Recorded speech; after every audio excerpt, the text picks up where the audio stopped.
সন্তান এতিম হওয়ার ভয় দেখে আর কোনো সত্য কথা লেখার নাও যেতে পারে।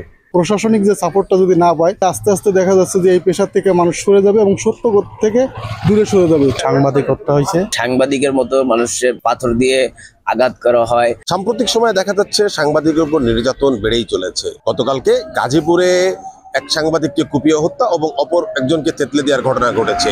এই নিয়ে জনগণের প্রতিক্রিয়া জানার জন্য যুক্ত হচ্ছি মোংলা থেকে।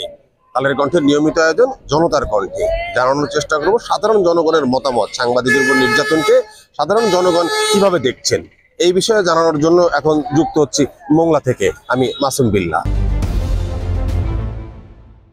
এই সরকারের চরম ব্যর্থতা, জনগণের নিরাপত্তা দিতে পারতেছে না। এই সরকারে এসছে আর কি বলবো, ব্যর্থ সরকার। যে জনগণের নিরাপত্তা দিতে পারে না তার কাছে ক্ষমতা থাকা কোনো উচিত নেই।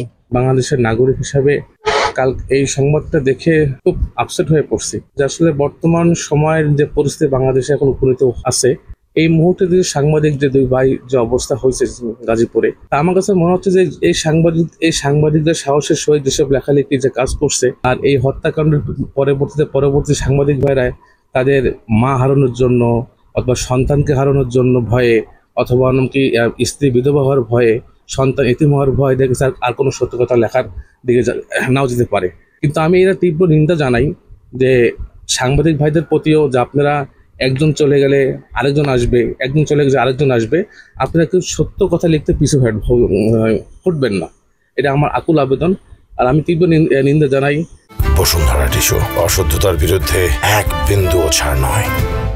এই বর্তমান প্রশাসনিক যে ভাইদেরকেও একটা কঠোর ব্যবস্থা নেওয়া উচিত। আমাদের আইন শৃঙ্খলা যদি একটু শক্ত হয়, তো এগুলো কিন্তু আমাদের একদম ধরাছোঁয়ার, একদম ধরতে খুব ইজি একটা ব্যাপার। আমি যদি সচ্ছল হই যে এই দেশে কোনো এসব হত্যাকাণ্ড হবে না, আমাদের প্রশাসনিক এমন ক্ষমতা আছে আমাকে বাংলাদেশের, যদি একটু সচ্ছল হই এসব হত্যাকাণ্ড আমাকে বাংলাদেশে মোটেই হবে না।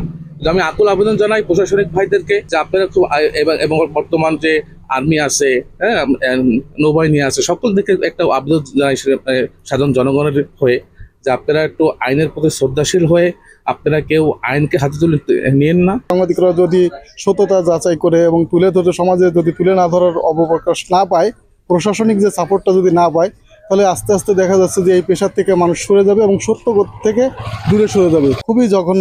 খুবই জঘন্যতম এটা অভিব্যক্ত আসলে হৃদয় খননের একটা বিষয়, যে মানুষ এটা খুব দেখতে দৃষ্টিকটুতা আছে, সামাজিক অবক্ষয়ও বলা চলে।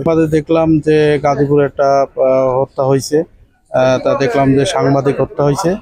তাতে আমি দেখি যে এখানে অনেক ধরনের গাফিলতি আছে, তারপরেও বিষয়টা একজন সাংবাদিক এখানে মারা গেছে বা মারছে, তাদের আমরা এই দৃষ্টান্তমূলক শাস্তি কামনা করছি সরকারের কাছে। কারণ যেখানে সাংবাদিকের মতো মানুষের পাথর দিয়ে আঘাত করা হয়, এখানে ছিনতাইকারীর হাতে সাংবাদিক মারা যায়, এখানে আইন শৃঙ্খলা বাহিনীর জন্য, এই অবনতির জন্য স্বরাষ্ট্র উপদেষ্টা এবং প্রধান উপদেষ্টা সকল ক্যাবিনেটই দেয়। এর জন্য দরকার দেশের সাধারণ জনগণ মনে করে যত দ্রুত সম্ভব এই উপদেষ্টা সরকার নির্বাচন দিয়ে দেশটাকে একটি গণতান্ত্রিক সরকারের কাছে হস্তান্তর করবে, তার মধ্যে দেশের আইন শৃঙ্খলা উন্নতি হবে।